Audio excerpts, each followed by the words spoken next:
আসসালামু আলাইকুম রহমতুল্লাহি ওয়াবারাকাতুহু। বিসমিল্লাহির রহমানির রহিম।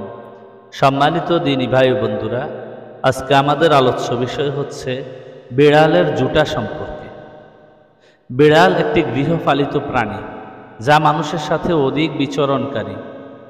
অধিক হাদিস রাওয়ায়াতকারী সাহাবী হযরত আবু হুরায়রা রাদিয়াল্লাহু তাআলা আনহুকে রাসূল সাল্লাল্লাহু আলাইহি ওয়াসাল্লাম আবু হুরায়রা বা বিড়াল ছানার পিতা উপাধি দেন, কারণ তিনি একটি বিড়াল ছানা লালন পালন করতেন।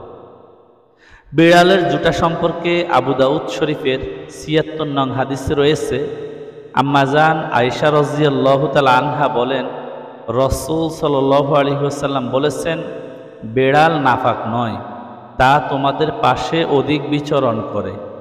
আর আমি রাসূল সাল্লাল্লাহু আলাইহি ওয়াসাল্লামকে বিড়ালের উচ্ছিষ্ট পানি দ্বারা ওযু করতে দেখেছি। খোলাসাতুল ফাতুয়ার ১ নং খণ্ডের ৪৫ নং পৃষ্ঠায় বর্ণিত আছে, বিড়ালের জুটা পাক। বিড়ালের জুটা খাবারের হুকুম হলো, যদি অন্য কোনো খাবারের ব্যবস্থা থাকে তাহলে সেই খাবার না খাওয়াই ভালো। আর যদি কোনো ব্যবস্থা না থাকে তাহলে খেতে পারবে। তবে বিড়াল যদি ইঁদুর মারার পর সাথে সাথেই খাবারে মুখ দেয় তাহলে সেই খাবার নাপাক হয়ে যায়।